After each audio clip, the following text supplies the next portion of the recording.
Good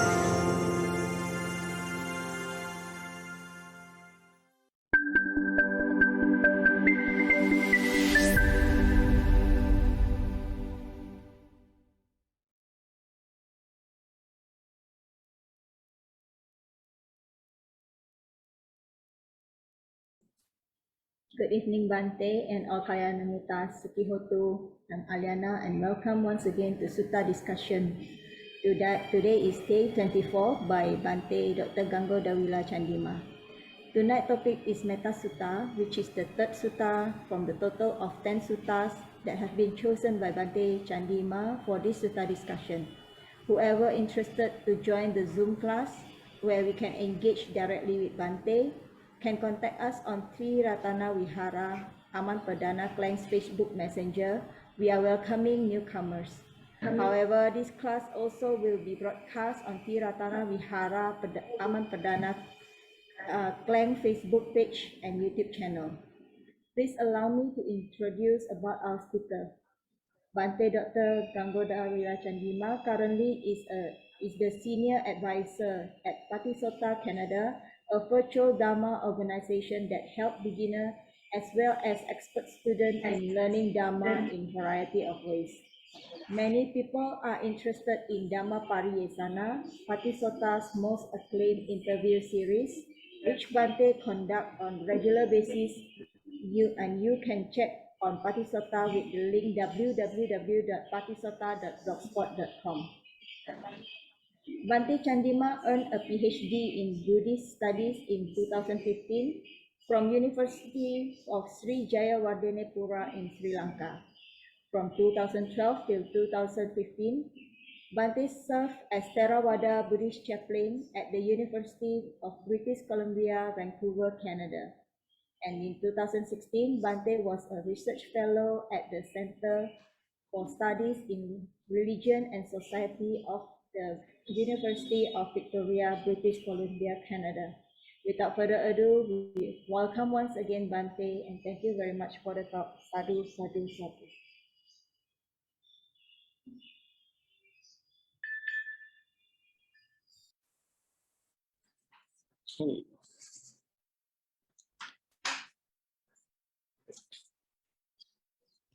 Can you hear me? You should be hearing me, yeah? Okay. Thank you, Ariana. Good evening, everyone. Welcome back to day 24 of our Sutta discussion. And today is the start of another beautiful month, September 2nd. And months pass by, days pass by, right? Anicca, impermanence. And many things happen. So we have to find our happiness within anicca, changes. We only look at negative changes. We have happy changes all the time, right?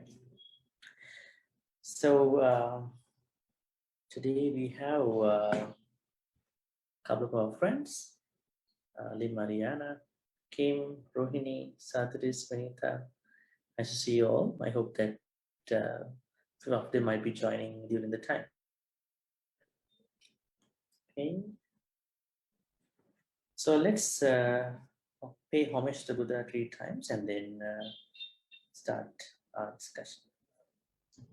Sadhu, sadhu, sadhu. Namo tassa bhagavatu arahatu samma sambuddhassa. Namo tassa bhagavatu arahatu samma sambuddhassa. Namo tassa bhagavatu arahatu samma sambuddhassa. Okay. So we have been discussing the Metta Sutta, right? Does anyone over here sometimes take a look at the Metta Sutta, at least what we've been doing so far, whenever you're free during the week? Do you do that, or do you just come to the class again and see Metta Sutta and then a discussion from me? How does that happen? Otherwise, there are a lot of surprising chances today as well. I mean, how does this go? Do you do some reading, maybe at least contemplate on what we've been doing, or you just come straight away to Friday evening? Yeah, I want to know what's going on.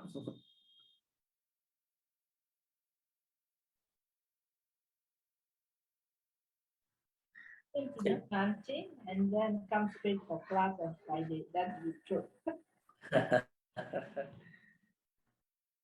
Thank you for being honest. If we don't do our own what do you call own research, we might be not doing well, especially with the class, right? Because I always tell you, this is not a practical, just a theoretical class, right? So we need our own research, our own homework or insights, right? Otherwise, we may not be able to understand properly. So we have done almost 7 verses of the Metta Sutta, right? So we done up to verse number 7. So today we have verse number 8 and 9.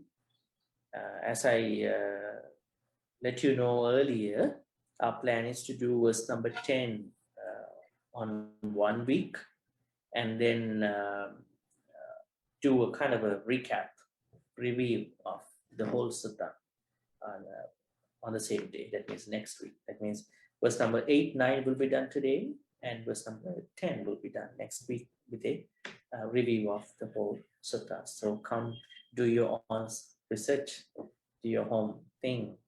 Otherwise, you'll be not able to understand, answer to, right?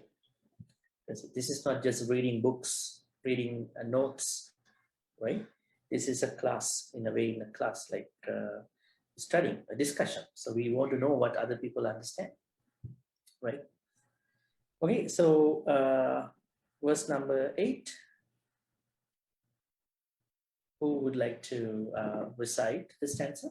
We have almost everyone here already read, but yeah, anybody of you who wants to read verse number 8?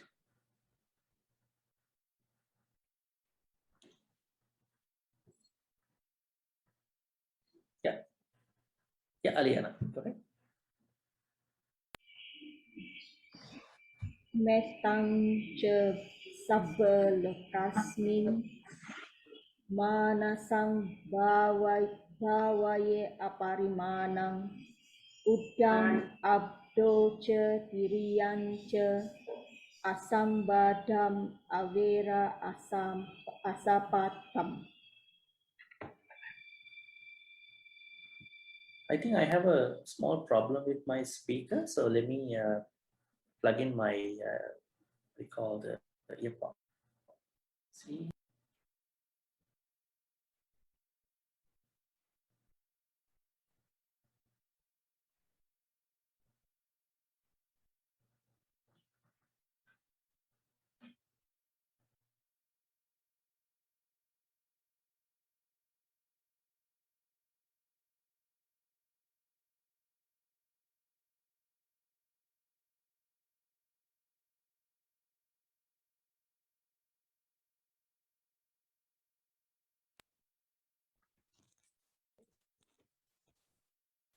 You should be hearing me, right?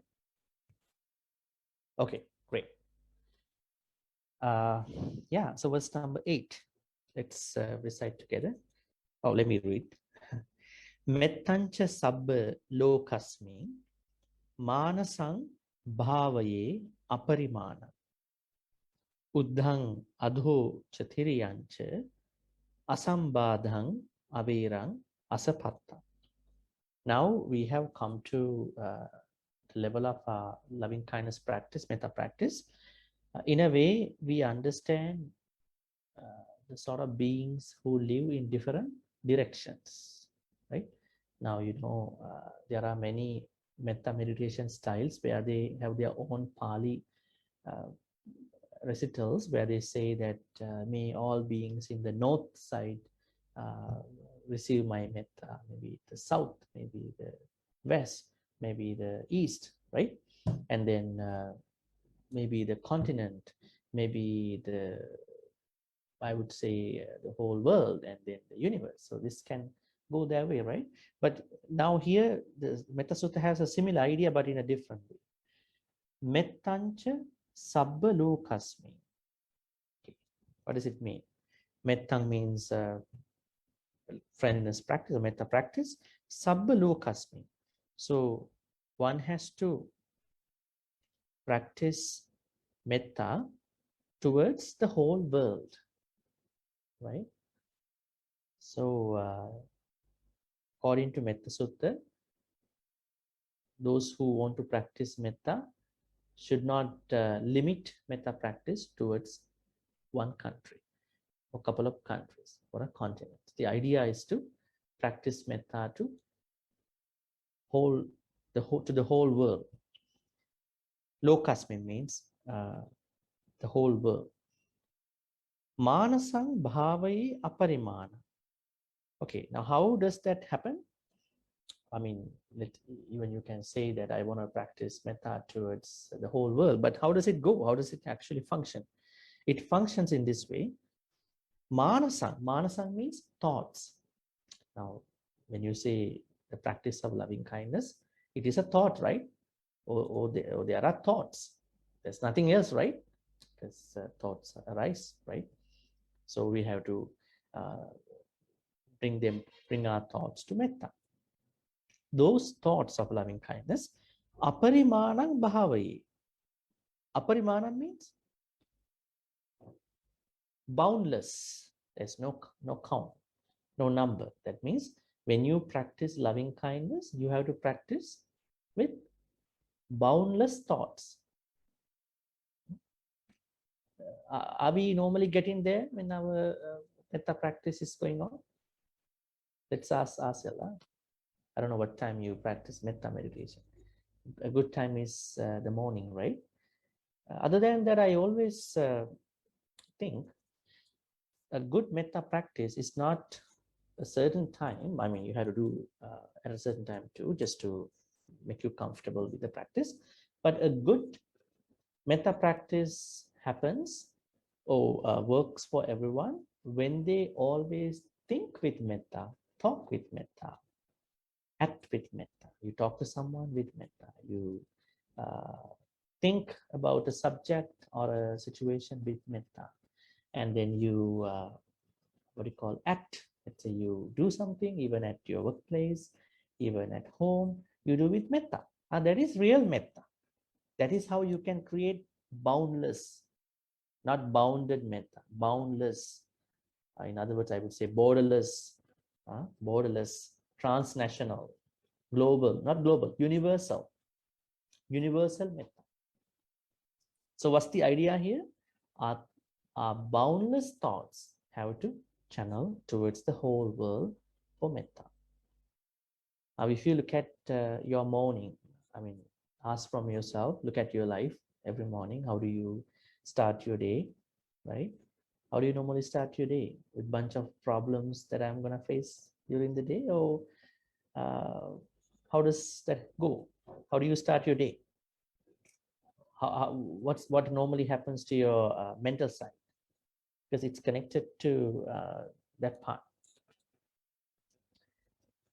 right? Let me ask from somebody. I mean, how do you start your day? I mean, if you want to bring metta to your beginning of the day and during the day, till the end of the day, maybe even in your dreams, sleep. How do you start your day? How can this work?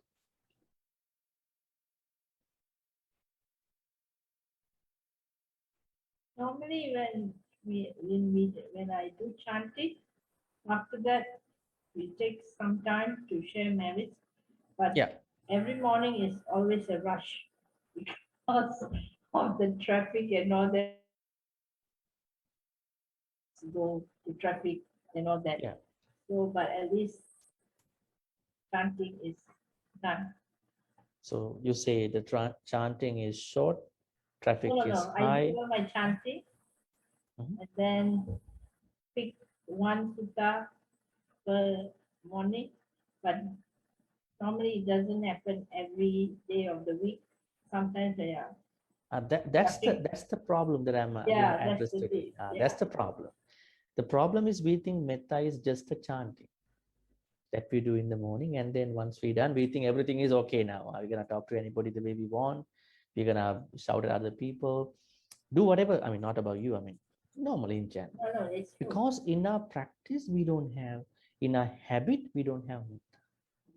That is the problem. That is what the stanza says here at the level of metta, that we should bring, or we are asked to bring metta to our habits, to our daily chores. That is what we have to do at this point.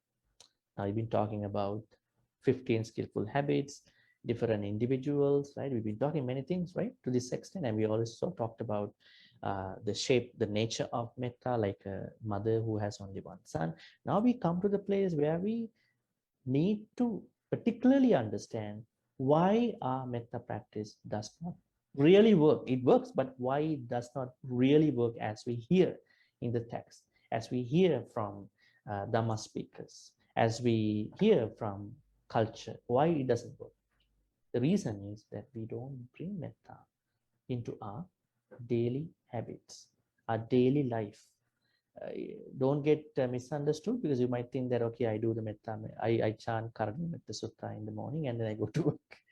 It is better than nothing, but that is not the whole practice. That is just to, at least it is a better thing, but it is not how you're going to get benefited with the metta practice, because metta should be a habit to us. Now in the Singalavada Sutta, which we will be studying after Metta Sutta, we're going to be studying responsibilities between two groups. Now the lay people have three responsibilities towards monastics, not even to monastics, to other people too. Speak with metta, think with metta, act with metta, right? Now, as you said, Vinita, you can blame the traffic. So that means traffic disturbs our metta practice. What a pity, huh? No. Traffic I doesn't mean, disturb my practice. yeah, shorten your time. Yeah, but my thoughts go to, oh, if I pass this time, then yeah, I'll be stuck yeah. in So traffic. that means traffic shortens, Yes, kind of curtails, shortens, what do you call, disturbs our practice. Does traffic actually disturb our practice of metta? In reality, don't we know that there is a traffic in the morning and in the evening office hours? Definitely, traffic is everywhere. I see it. The Bangkok traffic is, it's too bad, and Manila, Philippines, too bad. I mean, everywhere in the world, traffic is everywhere, even in countries where we don't know. So the problem is a lot of people get into traffic being late. So they blame traffic, not you, huh? They blame traffic. But probably they could have done things earlier and they could have left the house a little earlier, right? That might be a good idea, right? So, it's traffic. Huh? That's one idea. Second idea is, let's say you unexpectedly get into a traffic, because we don't know, right? There's moving traffic too. So then, should we blame everybody over there? So we could, as I said earlier, we should make more time in a trip to the workplace or wherever, and then we know that we have enough time. That's one thing. Second thing is, in case you are facing a very unprecedented traffic on the way, then you see the situation with metta. Okay, that guy is blocking, huh? I can't go now. See, huh? Because of that guy, see the lineup over here. Right? See, look at the situation with me. So this is one example, right? And even in the evening sometimes you can't make it. Probably you might be stuck in the traffic, maybe an accident, maybe other problem, right? So we have to look at everything without uh, picking on anybody. Actually, someone who has a lot of metta can be understood very easily. So that is How do more how like do we? awareness, right, Venerable? Yeah, Isn't it more awareness. awareness, isn't it? Not even awareness. I think I mean, awareness is the place where we spot the issue. Okay. But once you aware the issue, the situation, then how do we respond to that? A lot of people, they know what's happening, but they respond to the event with frustration. Now, the idea here is that when you look, I was trying to say about somebody who has metta, so that person does not complain, does not do winning, does not try to pick on anybody. She understands situation. Just be calm, and then pass the situation. So that is somebody who practices metta in this real way. I mean, there are people who might say, you know what, today morning I did metta, but the crazy traffic car, see these guys, they are releasing that frustration on others, which seems to us that there is no metta here. You only limited it to chanting, at home, but here you don't have it, right? It's like those folks who do a cultural event and that's it. After that, they're going to be very crazy about the situation. So can we say that metta is an antidote to anger? Can we, Yeah, conclude yeah, with that? exactly. As I told earlier, the person who has real metta is someone who is not disturbed uh, faster than others. That person is not disturbed because she has awareness plus understanding what's going on. Traffic is one reason. And what about the other people that he or she is living with? Now, my mother, my father, your spouse, your friends, your siblings. Why a lot of people get into arguments? Because they haven't still understood who they are. Maybe they know, but they haven't really understood who they are, even to a certain extent. That means if you understand, then you develop a sort of kind of metta in that understanding. So you are not troubled. You know who they are, right? Some people show frustration just as that they never know who this person. They know already who this person is, but they release a lot of frustration. That is unnecessary. So that is why metta is an antidote to everything. Now let's come back to our point here. Our point here is, if you want to really practice metta, bring metta, friendliness, friendly thoughts to all the situations as much as you can in the ways of speech, action, and then thoughts. Okay, that makes really sense to all of us. So here the words are very clear. Metta means the practice of metta. Manasa means thoughts. Sabba means the whole. Lokas means the world. Bhavaye is meant develop. Aparimana means boundless. Okay, now let me talk to you about something interesting. Bhavaye. Now, what is bhavaye? Now here, a lot of people, everybody of us, likes to practice meditation, right? Mindfulness meditation. But what is meditation in the text, in Pali text? How is it defined in the Pali text? I mean, how is the meditation defined in the Pali text? Bhavana. Pali word is bhavana. Let me type that for you.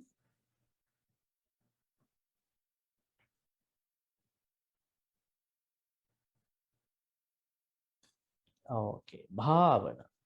Bhavana is what we call by meditation.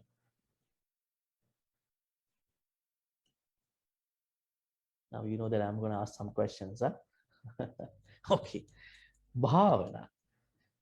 Then why do I mention bhavana here? Because there is bhavaye, bhavaye, and there is bhavana. Bhavana could be a noun, and bhavaye could be a kind of a verb, nature of a verb. Bhavaye means to develop, to develop. So bhavana means meditation in real Buddhism means to develop. What do we need to develop? Skillful thoughts, kusala thoughts. So if you practice skillful thoughts, then that is meditation. So then what do you think about the mindfulness meditation? Do people do that? Do people practice? Do people develop skillful thoughts in every mindfulness practice? Or do they just watch the moment? In order for a meditation, in order for a practice of what you call any such thing to be a meditation in Buddhism, one should be able to develop kusala thoughts, skillful thoughts. Okay, that is meditation. So now here, by practicing boundless, unlimited metta towards the whole world, this particular person creates more kusala kamma, more meditation in a way. Okay. Now it talks about some of the directions. Uddhang, adho, chatiriyanch. Asambadhang, averang, asapattang. Now this particular person, how does this person practice metta meditation, metta practice? Towards directions. What is uddhang? Uddhang means, what is uddhang? Uddhang means above. Above means where? How far is that? How far? Is it up north? How far? This level, which level? Okay, we have to consult the commentary. Uddhanti uparitena arupa bhavang ganhati. That means arupa vachara world. You're going to practice metta towards arupa vachara beings. We already talked about who they are. There are 4 types of arupa worlds. Akasananchayatana, akinchanyayatana, Vinyananchayatana, Nevasanyanasan. There are 4 types of Brahmas living in those 4 arupa worlds. And Uddhang means then you practice metta towards those arupa beings. Like this. So when you chant Metta Sutta, Mettancha sabbalu kasming manasang bhavaye aparimanang. Uddhang, you practice metta towards arupa beings. Akasananchayatana, akinchanyayatana, vinyananchayatana, nevasanyanasan beings. Okay. Then adho. Adho means, what is adho? Below. Below. Right down. Below is where? I mean, is it on the ground or probably somewhere on the earth? Where is that? To which Below level? earth, suppose. Do you think it is the earth? You think so? Yeah. Adhoti hetta tena kama bhavang ganha. It is the kama world. That means kama world means 4 apayas, 4 hells, human world, and then 6 heavens. How many places are there, realms are there in the adho definition? 4, 5, 6, 11, right? 11 realms, kama bhava. That means when you say Uddhang adho chatiriyanch, Uddhang adho, adho means kama world. Okay. Sadhris, are you familiar with definitions? If you have anything, please ask. Otherwise, I think you understand, right? You always, whenever I ask questions, so please raise your questions. Yeah. Okay. Yeah. Adho means kama world. That means how many places are there in the kama world? The number 11 places. So Uddhang means arupa worlds, or arupa avachara worlds. Adho means 11 kama world. Then Uddhang adho cha tiriyancha. Tiriyancha. What is tiriyancha?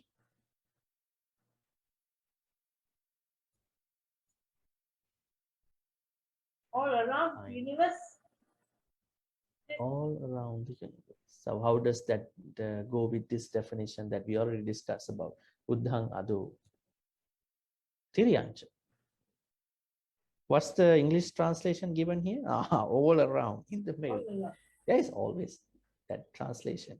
But Tiriyancha means Tiriyanti ve majjang. Tena rupa bhavan ganha. Yeah, it's in the middle. What is in the middle between Kama and the Rupa world? Rupa worlds. That means 16 Rupa avachara Brahma worlds. Right? There are 16 Rupavachara Brahma worlds. I think I already discussed these places before, Buddhist cosmology. So I don't want to get into them again. But if you want, I can show you. But I think it's pretty simple, non-complicated stuff. So that means Uddhang Adho Cha Tiriyancha. Uddhang means Rupavachara worlds, 4 worlds. Adho means Kama world, 11 Kama world. Tiriyancha means 16 Rupavachara world, material Brahma worlds. Okay. Now see the person who practices metta towards the whole world with unlimited metta is channeling, is streamlining his metta thoughts towards above, then below, and then all around. But what do they mean? People don't know. Uddha means towards arupa world, towards kama world, towards rupa world. Now it also defines more about this metta. Asambadhang avirang asapattam. What is asambadhang? Asambadhang means without barriers, no barriers. You can't say that my neighbor is a bad guy, so I'm going to exclude that guy in my practice. Can you do that? I don't even look at him, I don't even look at him in the morning. He's so bad guy. He did a bad thing to me a couple of years ago. You exclude. So that is not metta. Asambadham means no barriers. Your practice should be able to include every being from ant towards the big animal, every being. That is being a Buddhist. Some people might say, I'm not going to go to that temple, I don't like people there over there. I like this temple. So they are excluding people in the temple. There may be issues in the temple, but you don't need to do that. If you don't like, just don't go there, but don't bring it to your thoughts too much, right? So we should not have any barriers for our metta. Should we have some barriers in our life? Should we have? Not barriers, boundaries. We should have some boundaries. What do we need boundaries for in our life? Tell me a nice thing about it, nice example. What do we need a boundary for? Kim, I think you know something to share with us. Should we have a boundary for our smiles, laughters? No. Smile the way as you want. We should have a boundary for our food and drinks. Yeah, why not? People get stuck in the sicknesses because of the food issues. Emotional eating. Yes, we should have a boundary, even though you can eat, even though you can order. If we have a boundary, then we have a better life. We have a comfortable life, right? That is one example. Otherwise, there are many places where we can have boundaries for safety, for happiness, for respect, right? Right? So there are, when you talk to a monastic Buddhist monk, so you have a boundary, you respect, right? You know where to put the boundary, right? When you're dealing with a difficult person, you know where is the boundary. Don't talk about unnecessary things. Things can get heated at this point. So you self-impose your boundaries, and boundaries that are good for other folks too. But here, no boundary for metta, right? Can you imagine? Can you share with me some examples from the Buddhist history about boundless or barrierless metta? Can you remember any examples, some stories? The monk Devadatta. The monk Devadatta was really doing some, some mean stuff towards the Buddha, but Buddha did not hate him, right? Even Buddha did not declare that he should leave the temple, right? He was living in the same temple. He didn't say anything, right? Buddha let him understand his own mistakes. We can't do that. I mean, if you're living with that kind of a person, you can't keep. You can actually go for a safety, decisions. But Buddha, as as that greatest person, he didn't ask Adama, hey, let him go. No. He was thinking, let him understand his mistakes one day. Actually, he understood, but he was taken by the hellish beings to the hell. That's another thing, right?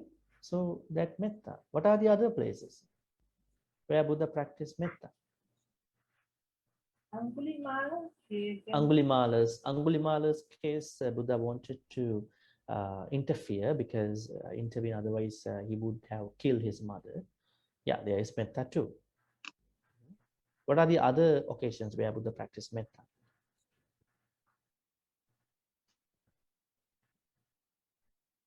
Buddha practiced compassion more than he had metta, but his practice had more towards karuna, maha karuna, not karuna, great compassion.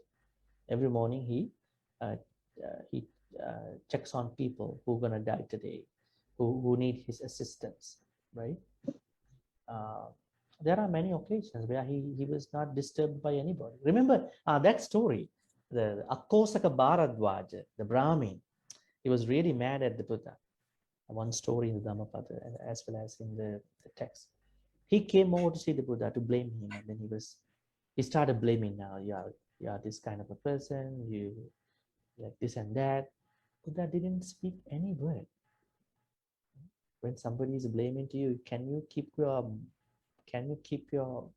mouth quiet? No, I had to tell something to this guy, you know. Otherwise, he would be giving more trouble to me. But Buddha, he did not say anything. He was like very calm and quiet, right? And then after a certain time of his blame, he was stuck, and then Buddha asked, are you done with your blame? He said, yes. I mean, even that way of handling is so good. And then the Buddha asked, can I ask you some questions? He said, yes, the Brahmins are wise people, like intelligent people, not wise. Okay, so do visitors come to your house? Yes, Gautama, because I'm a very hospitable person. A lot of people come to my house. Okay, when visitors come to your house, do you treat them well? Yes, yeah, I have lots of confectioneries, sweets in my house. I'm gonna treat them well. I want to leave them to leave my house with happiness, happy feelings that they had good food, you know, kind of stuff.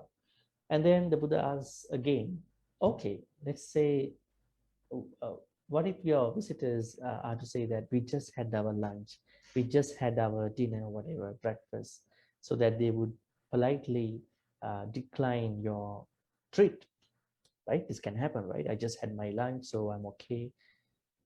What do you do in the event of that situation? So, no, don't worry, because when they leave, we're gonna eat all that, the food, right? So we have people in the house. Oh, great. So the Brahmin, you gave me a good treat today, but I don't like to accept it. I want to politely reject, decline your treat, take it back, take your blames back to you. That's how the Buddha responded, right? He said, your blames seem to me like a treat. I don't want to accept that. So please take it back. See, how many people understand the way how the Buddha handled difficult people, right? So this is one example. Yeah, so there are many events, examples we can talk. So anyways, so asambhada means without barriers. Our practice of metta should not have any barrier. Okay. Now, if you look at your family trees, your family lineages, do you think that you are friendly with everybody in your family lineage? Your mother's side, your father's side? There will be some issues. Maybe, I don't know. Just because of that, do you think you should hate them? No, you should not. You should be able to practice metta. There may be issues. Who doesn't have an issue in this world, right? The problem is by decree. As Buddhists, we try to understand these are human problems, human errors. We should not make it a big issue, right? In our metta practice, we practice metta to all beings without barriers. Asambhada, averang. Avera means no anger. Asapattam. Asapattam means we should not make enemies. This is something I want to discuss. Enemies. Do we have enemies? Why not? If the Buddha had Devadatta, why not? Right? People might think.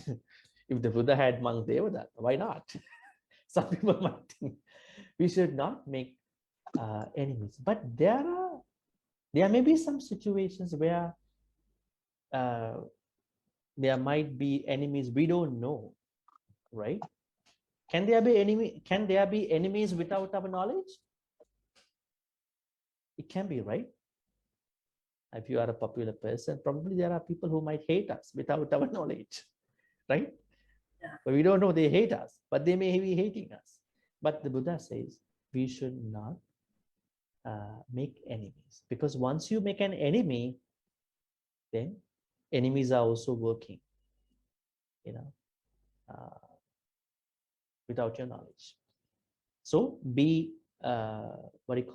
be kind to everybody, be nice to everybody, so that you will minimize any unnecessary people, enemies, right? But you should understand your boundary. I mean, if you get into unnecessary problems, but your metta should be no barriers, should have no barriers, and you should not create enemies, right? If you have enemies already, try to bring them to a level where you don't view them as enemies, right? Okay, any questions? Interesting, huh? But a lot of things to think about. It is not easy to just to go, this is this stanza and this is how I practice metta. You have to think a lot by looking at the contents of what I said, these aspects, right? It's a lot. So my suggestion for you is that practicing metta is not a cross-legged practice only. It is good to start with the cross-legged practice, but your real metta kicks in when you deal with your habits, when you deal with other people, events throughout the day. That is real metta. If you are unsuccessful, that means you don't have metta.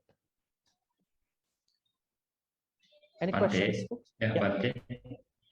What I want to ask, the metta, the radiation of the metta, and like this, the sutta, we start with the 15 condition, the aspects that we understand.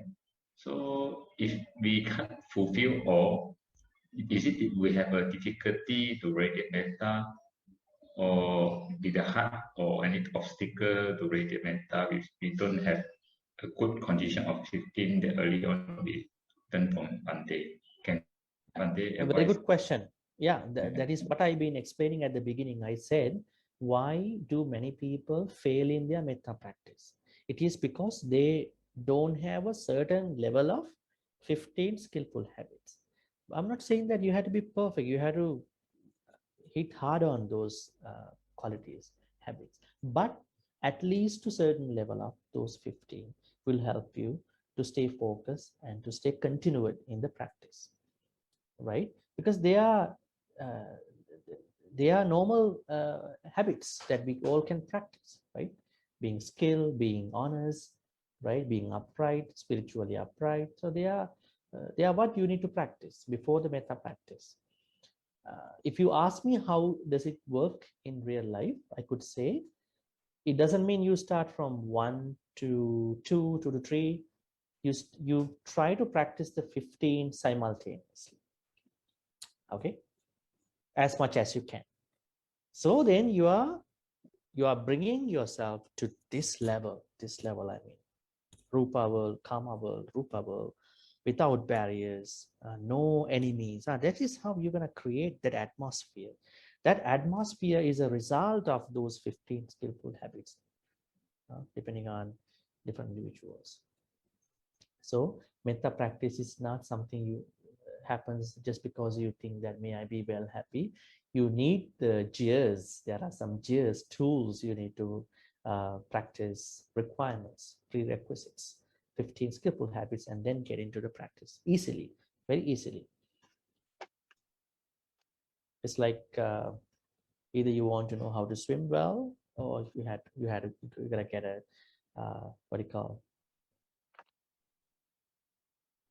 you call that? I can't remember. What do you wear when you don't know how to swim in the water? Float, Bante. Huh? Float. Yeah, what is it called? Life boy. Float. Life. Yeah, life what? Float. Float. Huh? Float. Float. Life boy. Yeah, Life boy. life what? Life jacket, is it? Life jacket. Yes, life jacket. Okay, that means if you take the swimming as the metta practice, either you should know how to swim or should bring your life jacket. Otherwise, you will die in the water. You know, that's something to think about. Remember that story that I always hear. There was a professor who got into a big ship. Now the ship is cruising, and he went onto the seaman, the head seaman's area, and he was asking different things from the sea. How do you call that? Captain or whoever? And then asking him, do you know what does the geography mean? He said, I don't know. That's not my subject. He said, that's the area or the subject where you study about the location and whatever. And he asked different questions. After a while, the captain asked him, do you know the swimology? What does it mean? He said, now we have a problem, emergency. We gotta swim now, right? Otherwise we won't survive. The science of swimming. So we have an emergency. We gotta get out of the ship and then to swim over to the other place. We should have the right tools, gears for our practices. Metta practice, the tools, gears are 15 skillful habits. So you smoothly practice every day without any barriers, problems, anyways. Okay, so let's get into the verse number 9. Who wants to read?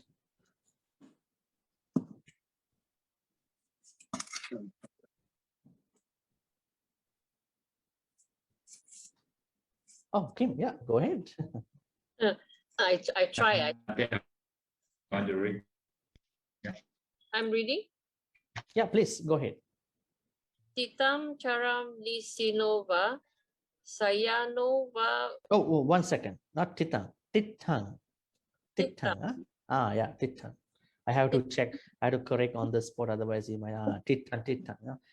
Titang. Okay. Lisinova sayanova yevet esa vigatamido etam satim atiteya brahma metam viharam ita mahu. Oh, great. Yeah, not bad, huh? You're not bad at pronouncing. Good effort. Fast learner. Fast learner. Yeah. But how about your practice? Are you a slow practitioner? I'm slow. Fast learner, fast. Okay, great. Tithang charang nisinno va sayano va yavatas vigata midho h there. Etang not sating, just sating, not sating. Etang sating. Adhiteya, adhi is h, adhiteya. Brahma metang viharang idha mahu. Pretty easy, huh? Tithang charang nisinno va sayano va yavatas vigata midho etang sating adhiteya brahma metang viharang idha mahu. Pretty easy, when you pronounce Bhante, can I ask something? Yeah. Is this what you pray like every morning in the Vasa thing? The morning? Because I always listen. I love to listen. Okay, great. Okay, now it defines something more interesting than the previous one. It talks about directions, above, below, in the middle, whatever. But now it talks about something very interesting. I will give you a hint. This stanza says the mood that we should be all the time during the day. How is our mood always? Is our mood always okay? Are we sometimes little snappy and then grumpy, something happened to us, somebody told something to us, putting our hands like this, the whole world might have fallen on us. How is our mood all the time? You talk about how to fix my mood. The mood during our day and all time is given here in this stanza. Okay. Tittang charang nisinno sayano yavatassa vigatamitva. These are postures. Let's understand these postures. Tittang, what is tittang? Standing. Standing. Now you are not standing, right? You are not standing, but tittang, you stand. After this, charang, walking. Charam means walking. Nisinno, sitting. You are seated now. Huh? Now that means this is relevant to you now at this point. Standing, walking, sitting. Nisinno means sitting. Sayanova. What is sayanova? Is it sleeping? Can we practice metta in sleep? What can we practice in sleep? We practice only sleep. Huh? In sleep. We can't practice anything. We just sleep. It is lying down, not sleep. Lying down. You lie down. Okay, so standing, walking, sitting, lying down. This is very interesting now. Yavatassa. Yavatassa means until or as long as you are vigatamiddo, awake. Let's say you go to sleep tonight. When you go to sleep, you know that you are not yet going to sleep, but you are awake till the sleep comes to you. Probably the moment you don't know at that point, but till the sleep comes to you. Yavatassa vigatamiddo. Whether standing, walking, sitting, seated, lying down, as long as you are awake. Etang sating aditeya. This mentality should be developed. Which mentality? Metta mentality. Metta should be practiced. Metta, that is why I'm saying, then if metta is like the practice you do while walking, sitting, standing, is it a cross-legged practice? Tell me, is it a cross-legged practice? No. Is it a it is a mentality. It is a mentality. It is a mentality. It's a mood that we have to practice all the time. Sitting, walking, standing, lying down till you sleep. Etang sating aditeya. You practice or develop this mindfulness of metta. Okay. Brahma metang viharang idamahu. Now this is the most important statement in this sutta. What does it say? This mentality is the highest mentality that someone can have. You might think that I'm so much now, into food. I'm so much into somebody. I'm so much into money. I'm so much into my kids. I'm so much into my plans. No, this mentality takes over all that mentality, metta mentality. So it is said, Brahma. Brahma means higher, highest. In Pali, Brahma means there are a couple meanings. Brahma is Mahabrahma, the person, but normally Brahma means highest. This is the highest mentality, the way of thinking, if you could, that you could spend the day. Etang Brahma viharang itamau. This is the high. Now you don't see the mentality here, but I am translating it in the right proper way, as in the commentary too. This is the highest mentality. These are the highest thoughts you can have during the day. Okay, let's look at the ways again.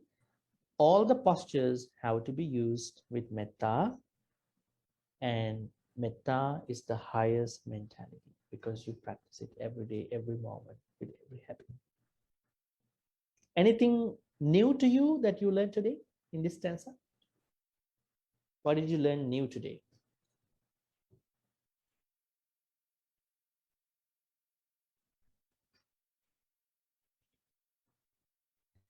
Bhante, Yeah.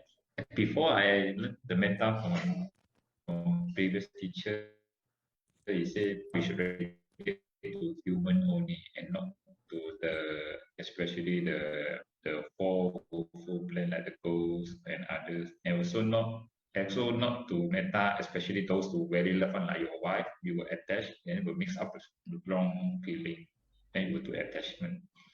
So this can Bhante clarify? Is it this? I didn't hear the first part of your question. You said speaker or something? Actually, the rate if you want to radiate metta, we don't radiate especially that to the ghost. I mean to the somewhere that we cannot see. If you go to somewhere, for example, you go to graveyard or go to temple or something that you want to radiate that thing that but you're afraid you cannot do the metta to those who you cannot see the other realm of beings. We do only radiate to human beings, like it's better. So I mean, what you say is that we normally do for the folks we see, that is our normal practice, right? That's what you're saying. Yes. But then, yeah, but the practice of metta has to go beyond what we see. That is what we learned in the previous stanza. Not even the people we see, but also even the beings who are going to be reborn. Sambhave siva, ditthavai, adittava. Those beings who we cannot see. I think how do we understand this? I tell you a paradox here. The paradox is, very good question to Lim here. Now, it's pretty easy for us to practice metta towards the people we know and we can see, right? It is also very easy to be angry towards the people we know and we can see, right? It's pretty easy. But the metta, the practice of metta as given out in the Metta Sutta is not that kind of a conditional, marginal metta. But for the sake of our practice, we might do it. Now, look at most of the metta statements say, may I be well, happy, peaceful, and may my friends, families, and all that. Yeah, that is just a start. But that is not the theoretical and practical way of practicing metta meditation in the text. In the text, it says, you may start from the people you know, but then it has to extend towards all living beings. Remember, I shared with you some stories about snakes, right? It doesn't mean that you need to see a snake, but you know the snakes can be there. Now, what's the feeling? What's the sort of emotional aspect of someone when they think about the snake? Is it anger or loving kindness? Yeah. Huh? Fear. Fear. Fear mixed with kind of an anger, frustration. Oh, these beings are gonna bite me, you know? Because we have developed a thinking towards them. I mean, people have taken over their places, habitats, the snake's habitat, they want snakes. So snakes don't have a place to stay, So they sometimes slither to other places and they might bite us. They might hurt us too. Not they want to do it with hatred, but because they want to defend themselves. So rather we take the proper things, safety manners. I mean, what we need to understand with the practice of metta is that we should be able to develop a loving thought towards them. I mean, they should live too. They should coexist too, right? This is about animals. The ghost, we don't want to look at the ghost. What ghost is there and practice metta? Who is that ghost? Can I think about the ghost? No. It is said, Uddhang Adho Tiriyang. Adho means all the living beings in the Kamavachara worlds. Do you have enough time to think about all the devas names, all the humans names, all the names of the ghosts and the apayam? No, you don't have time for that. You generally take their group. See? All the non-humans. Non-humans include Deva, Brahma, and all these people, right? So I think though we start from the folks we know in our practice, like not in the textual practice, but our contemporary modern practice, but it has to extend towards all living beings. The reason why it is asked to practice from people we know, because to give some interest, to create some interest among the people. Otherwise, people might be discouraged. We do that. Sometimes we, you want to give kind of a medication to your son or daughter, but she doesn't like it. So you add some sugar and you give it to them, right? They're gonna take it, right? It's like a bitter medication. You add some sugar, right? So the way how we do metta meditation in the modern sense does not just mean that you do it with the people you know. According to the Metta Sutta, it has to go to all living beings, though you might know who they are exactly. That is why we've been discussing all these beings, those we see, those we don't see, and all that. That's a good question too.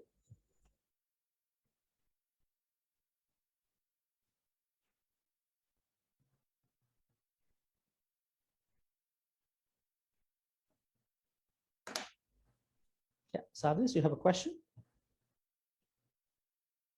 Please unmute your mic. Now. Okay. Yeah, great. Yeah, I have a wake-up call some years back regarding this Metta, because normally every Sunday I drive all the way to Sri Lanka Temple in Singapore. You hear me? Yeah, I can hear you. We can hear you too. So every time I take a motorbike, every Sunday I pass by, every time I've been blocked by the traffic. So suddenly I burst my anger and start, saying to myself, "What these idiots? Don't mind my words. I just say, what these idiot blocking my way? Why don't they just move aside and let him go? I'm just a motorbike." After I've been blocked. After I pass over, it comes to a wake-up call. Who is the idiot? I'm the idiot. Then later, after next week onwards, I start practicing metta to all the drivers. Then I see there's a miracle. Every time I pass by, they open way for me to move. It kept happening again and again when I practice it. Yeah, that's a good way of looking at it. Also, I think a theoretical aspect for this question to me is that a thinking that we all need to cultivate at all times. We easily pick on other people for our problems. Sometimes it is not our problem. We think that they are doing something not good to us. Let's say, something is not going to work for us, even on the road, even at home.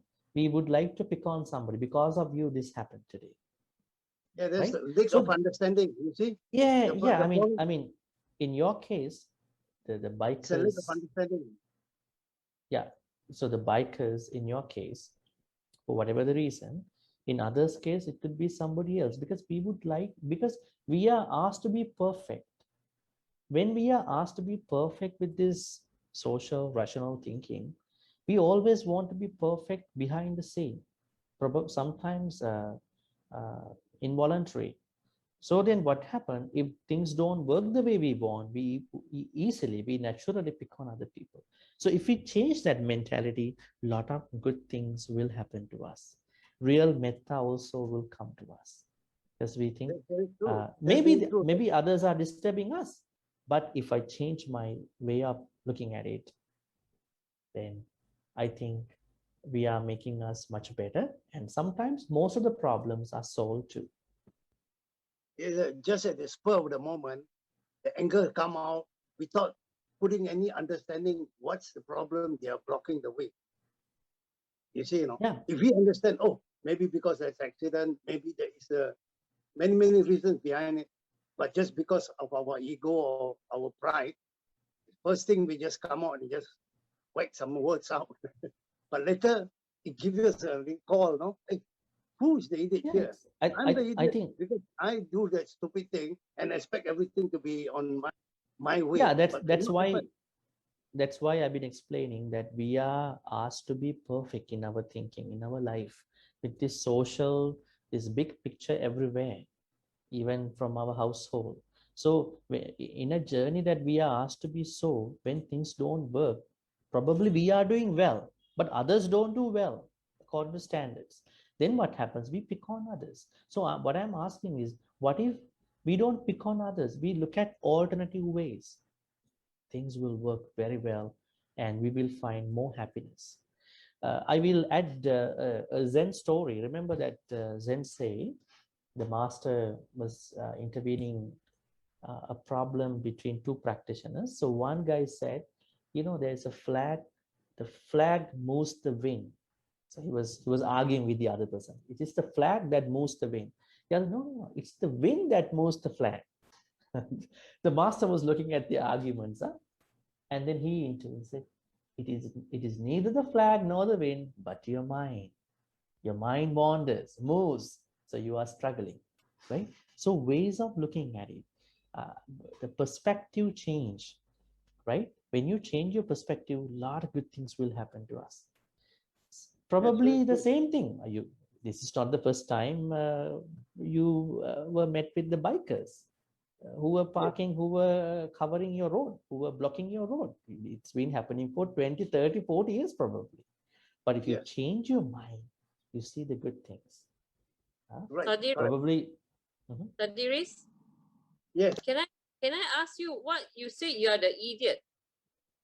No, Then in a way, like I well. spell it out. I say, idiots block the bloody way. Why don't you move aside?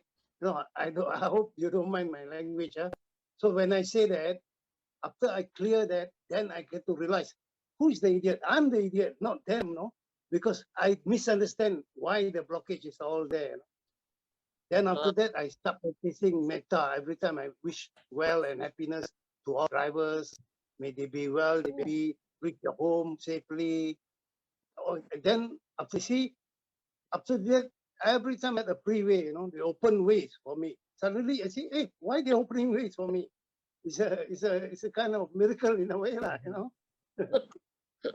Another way to look at this kind of a situation is that when we are on the road, we need to think that not everybody drives cooperatively, right? We think that everyone drives according to the driver's manual, but it is not.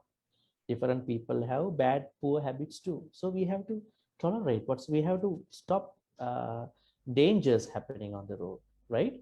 And probably we have a better place for metta. Probably we stop some unnecessary things in a better way. Other than that, don't involve with unnecessary things. Call it like road rage, right? A lot of problems happen on the road, right? So not everybody drives according to the driver's manual. At the same time, let's change our perspective. I've been blaming everybody on the road when I'm driving. I think I'm the best driver on the road. Some people think when I drive, I'm the best driver. All the others are XYZ people, as you said. And then we have this ego, this ego arises in us, right? There are poor drivers. Something like there are. We want everything our way, not the other. Yeah, we think that it should happen. It should happen. It should So happen. that's why I'm saying that if we change our perspective, make more metta towards them, but at the same time, stop happening any dangers, I think our journey is much better. Bhante, can I ask the question here? Yeah. Okay. I have somebody who likes to complain. And then another friend who is a Buddhist person and will always tell that person who likes to complain, it's okay, give metta.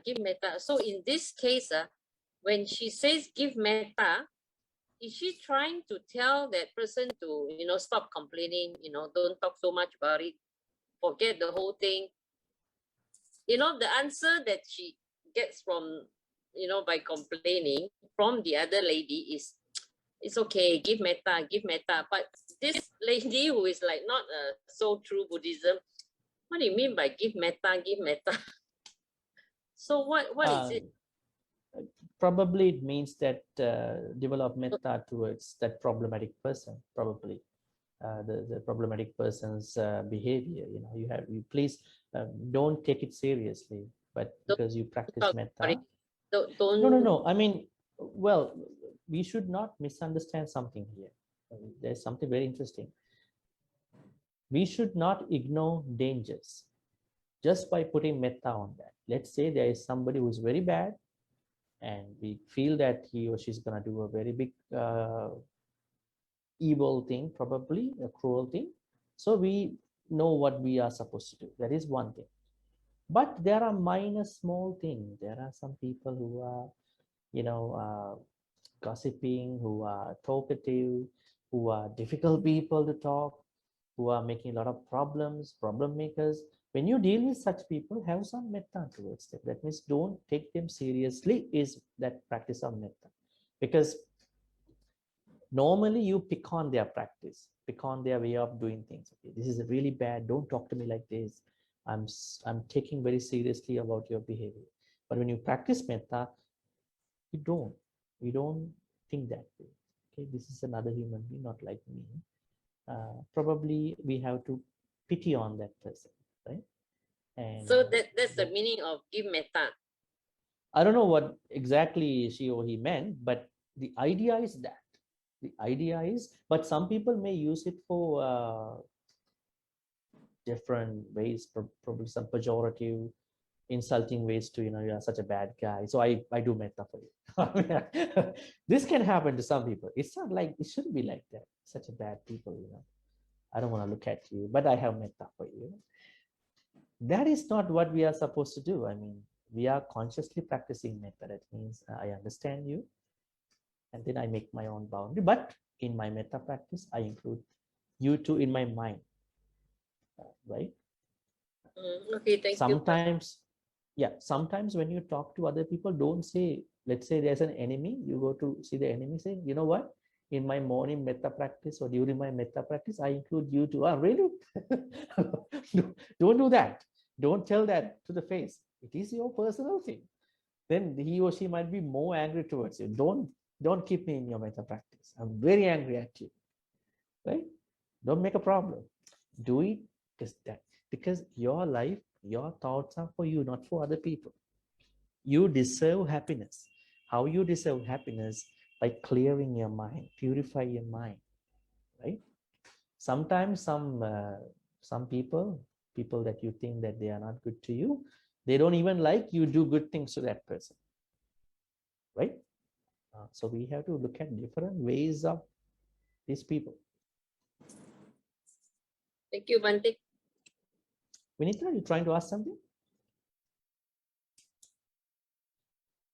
No, I was just sharing with my sister what she did to me today. So I said, look, Bhante answered your question. Oh, really?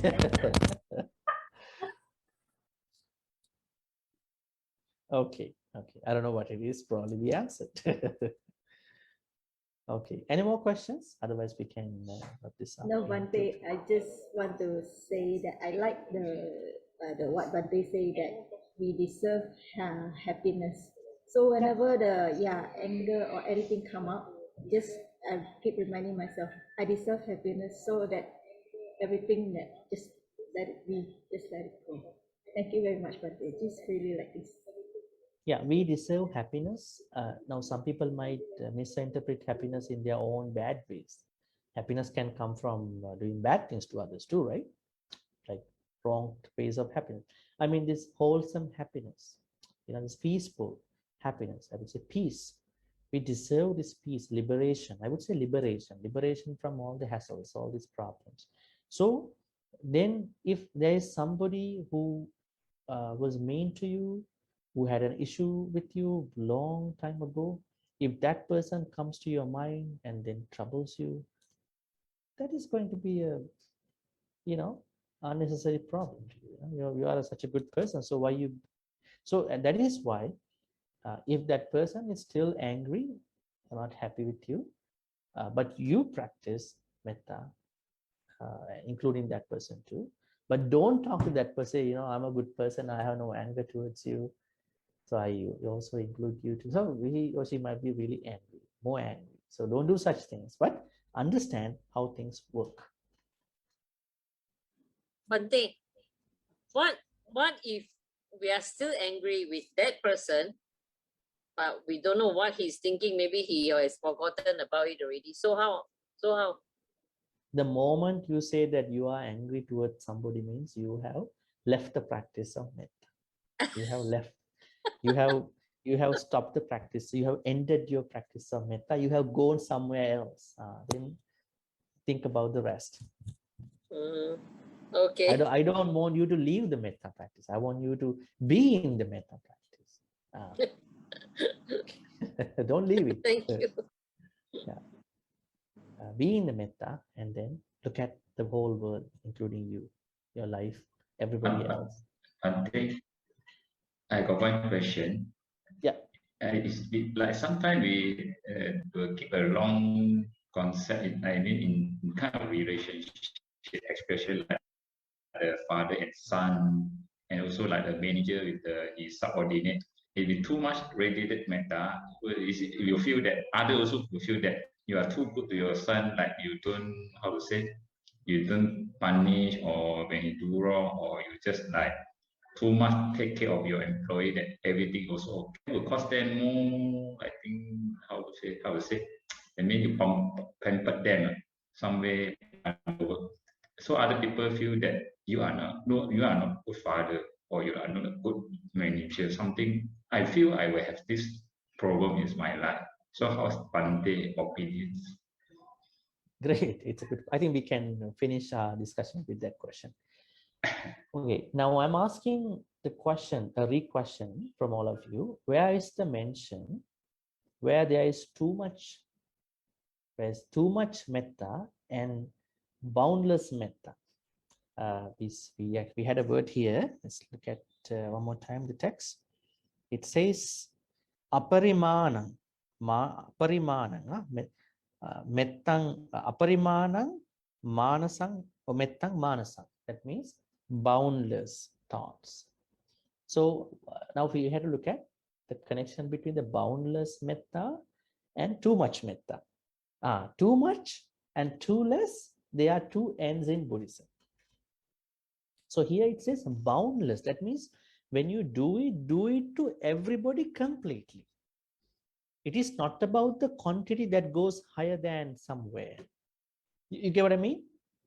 So then here the metta practice has no issue with that. Metta means that you don't practice too much metta or too less metta. They are two ends, too bad, like the Atta Kilamatana Yoga and the Kamasukallikana Yoga. And you remember when we talk about the 15 skillful habits, we said spiritual uprightness. Remember? In that, we don't need the pampering part, right? So when you with your son, you should be a good father, and good father is not too much or too less, right? A good mother should not be too much, too less. Be in the middle, right? I mean, I'm not saying that you have to punish them. I mean, you have to lovingly talk to them, show their issues. If they are really needed, sometimes when you talk bad things every day, that's not good. I think the parenting, let's talk about parenting in that context. So you're going to be a parent, but you should have a friendship with your children. So they're going to talk to you very well. Otherwise, they're going to hide from you, right? But you are still the mother. Don't forget that. You're still the father. There's a role. So not too much, not too less. But I know that there's no question about too much allowed towards them. I mean, there's no question. But you should know how to balance the pampering part.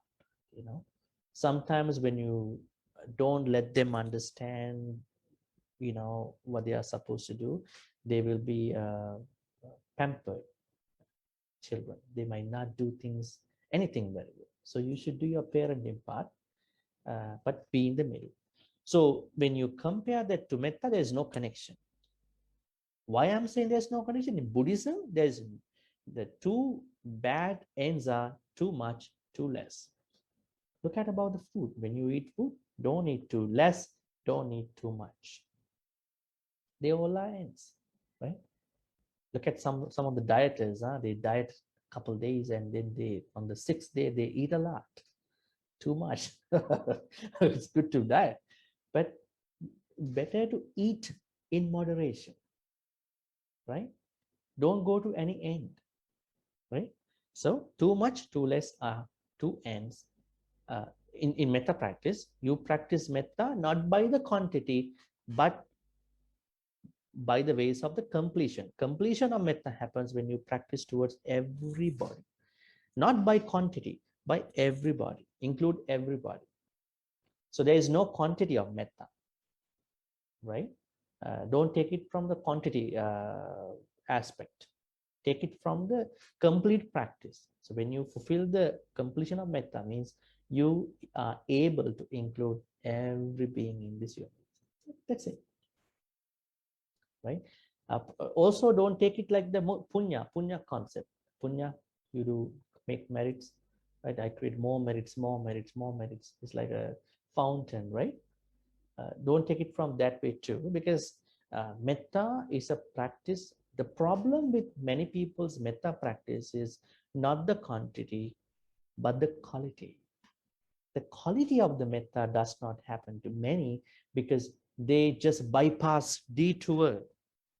There's a bottleneck. When you go on the highway, there's a bottleneck, and then they don't know there's a bottleneck. They're gonna hit on the other person, right? So they bypass many people because they don't feel comfortable, right? The real practice of metta is creating a mentality that I'm not excluding anybody, isolating anybody, including myself. Have you ever seen the people who do metta to others, but they hate themselves? Self-hate. That is another side of the problem of not being able to practice metta. They hate themselves and then they commit suicide, so they take their life too, right? The problem is not by the quantity, but by the quality. Quality of metta is pervading loving, radiating extended loving kindness to all beings, including oneself. That's it. Okay. Right. Thank you, Bhante. Great. I don't think there are any questions after that. So then let's wind up our discussion with this. May all the good karmas that we've been accumulating on all these ways be transferred to all the departed relatives. If the departed relatives are already reborn in a painful realm, may they be able to switch to or be reborn in a better place by using all these good karmas. If they are already reborn in a better place, I would say a karma sugati, may they be able to practice more dhamma and then attain the supreme bliss of Nibbana. Sadhu, sadhu, sadhu. Idang mi nyati nang hotu sukita huntu nyatayu. Idang mi nyati nang hotu sukita huntu nyatayu. Idam mi nyati nang hotu sukita huntu nyatayu. Also, let's share all the good karmas with the devas, nagas, and Mahidikas. May all the devas, nagas, and Mahidikas be able to receive all these good karmas and bless all of us. The monastics, lay people, including everybody here who could participate today, may all them be protected, blessed by everyone. And many people are supporting this these sessions. May everybody such be supported and blessed and protected by the Deva Naga Mahidika for good health, quality of life, and prosperity. May the Deva Naga Mahidika also be and well. And finally, may they also attain the supreme bliss of Nibbana. Sadhu, sadhu, sadhu. Ittavatacha ammehi sambetang punya sampadang sabbe deva anumodantu sabbasang patti siddhya. Ittavatacha ammehi Sampatang punya sampadang. Sabbe bhuta anumodantu sabbasang pattisitya. Ittavata cha ammehi sambatang punya sampadang. Sabbe satta anumodantu sabbasang pattisitya. Akasatta cha bhummatta devanaga mahitika.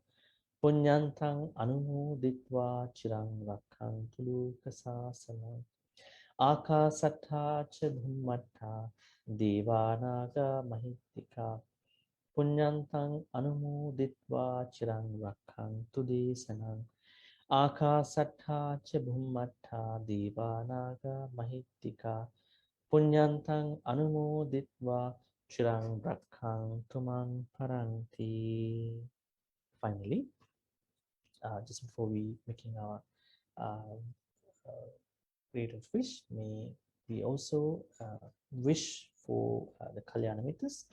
May we be able to associate Kalyana Mittas till we attain Nibbana and not be in the company of the Papa Mittas. Imina punya kammene mami bala samagamu satang samagamu hontu yava nibbana pattiya. May all the good karmas that we all been doing to this extent be supportive, helpful for all of us to attain the supreme bliss of Nibbana.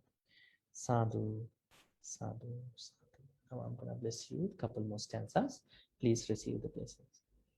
Abhivadana silisse nichang vadha prachaino Chataru dhamma vadhanti ayuvanno sukhang balang Ayurarogya sampatti sakka sampatti meniche Ato nibbana sampatti iminati saminchatu.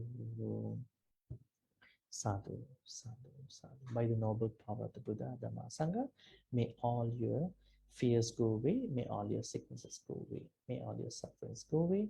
May you all be safe, comfortable, and prosperous all the time. Thank you. Have a good night and see you next Friday, the same time. And we're going to be finishing the Metta Sutta by next week, next Friday. And we do a review of all the stanzas, the insightful places. So be ready, have some extra reading before you come, if possible.